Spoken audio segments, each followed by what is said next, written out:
যেটা আগেও আলোচিত হয়েছে, প্রধানমন্ত্রী কয় মেয়াদ পর্যন্ত দায়িত্ব পালন করতে পারবে। এ বিষয়ে যে প্রস্তাব ছিল, প্রধানমন্ত্রী সর্বোচ্চ 2 বার শপথ নিতে পারবেন কিংবা দায়িত্ব পালন করতে পারবেন। অন্যদিকে নির্বাচন সংস্কার কমিশনের প্রস্তাব ছিল যে প্রধানমন্ত্রী মেয়াদ তার প্রধানমন্ত্রী 2 মেয়াদে দায়িত্ব পালন করতে পারবেন কিংবা তার এই প্রধানমন্ত্রী হওয়ার সুযোগ 2 মেয়াদে সীমিত করার বিষয়। বার এবং মেয়াদ নিয়ে একটা সমস্যার জায়গা তৈরি হয়েছে। মেয়াদ বলতে তো পূর্ণ 5 বছরের একটা জায়গা বোঝায়, অথবা সংসদ যতদিন আছে বোঝায়।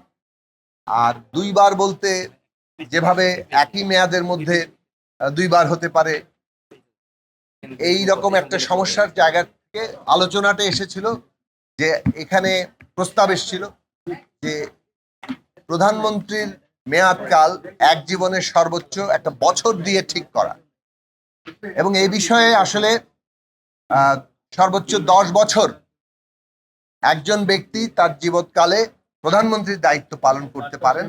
এই প্রস্তাব সর্বশেষ এসেছে। এই প্রস্তাব আসার পরে আমরা প্রস্তাব করেছি যে আমরা কিছুটা পারস্পরিক আলোচনার জন্য সময় নেই, এবং সেই সময় দেওয়া হয়েছে। ঐকমত্য কমিশন সেটা অনুমোদন করেছেন।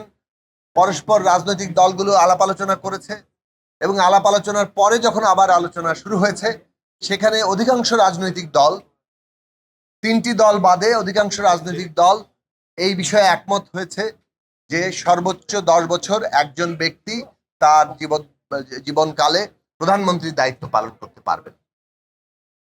3টি দলের ভিন্ন ভিন্ন রকম প্রস্তাব আছে, এবং সেই সব প্রস্তাবগুলো সহ আরো অন্যান্য অমীমাংসিত যেসব বিষয় আছে, যেমন নারীর প্রতিনিধিত্ব এবং সরাসরি নির্বাচনের প্রশ্ন, সাংবিধানিক পদগুলোতে সাংবিধানিক কমিশনের মাধ্যমে নিয়োগের প্রশ্ন, উচ্চকক্ষের গঠন এবং সেখানে সাংখ্যানুপাতিক পদ্ধতিতে উচ্চকক্ষের গঠন সহ উচ্চকক্ষের ক্ষমতার পরিধি এবং 2 কক্ষের মধ্যে ভারসাম্য, রাষ্ট্রপতি নির্বাচন এবং রাষ্ট্রপতি প্রধানমন্ত্রীর মধ্যে ক্ষমতার ভারসাম্য, এই সমস্ত প্রশ্নগুলো নিয়ে ইতিমধ্যে যে আলাপ আলোচনা হয়েছে এবং যতগুলো ঐকমত্য হয়েছে, কিছু কিছু দ্বিমতের জায়গা আছে, সবগুলো বিষয় নিয়ে আমরা আরো আলাপ আলোচনা করা, দলের নিজস্ব ফোরামে আলোচনা করা এবং দলগুলোর পারস্পরিকভাবে আলাপ আলোচনার মধ্য দিয়ে যথাসম্ভব ঐকমত্যে পৌঁছানোর চেষ্টা করা, এবং 2 দিন গ্যাপ দিয়ে আগামী বুধবারে হয়তো আবারও আলোচনায় বসা এবং এইসব প্রশ্নগুলোতে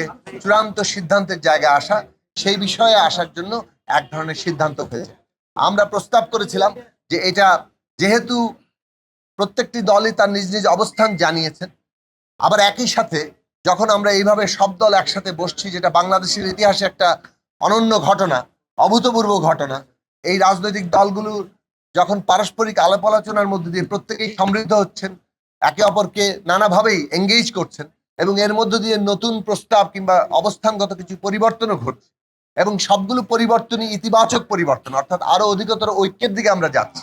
কাজেই আমাদের একেবারে তাড়াহুড়া না করে, কারণ মূল প্রশ্নগুলো এই ক্ষমতার কাঠামো নিয়ে, এবং সেই সব প্রশ্নে যদি আমরা আরো বেশি ঐক্যমত আসতে পারি, তাহলে বাংলাদেশের এই যে রাষ্ট্রের গণতান্ত্রিক পুনর্গঠন, এইটা আরো যথার্থভাবে এগিয়ে যাবে। এটা একটা ঐতিহাসিক কাজ। কাজেই কিছুটা সময় লাগলেও, জুলাইয়ের মধ্যে এখনো আমাদের যথেষ্ট সময় আছে, সেই সময়ের মধ্যে আমরা আলাপ আলোচনা করে এইসব প্রশ্নে যত বেশি ঐকমত্য হওয়া যায় সেটার আমাদের চেষ্টা করা উচিত। আর যদি ঐক্য না হয় শেষ পর্যন্ত, সেক্ষেত্রে দ্বিমত কিংবা আপত্তি সুযোগ রয়েছে, এবং সেইগুলো জনগণের কাছে নিয়ে আমরা মীমাংসা করার পথ ইতিমধ্যেই করেছি।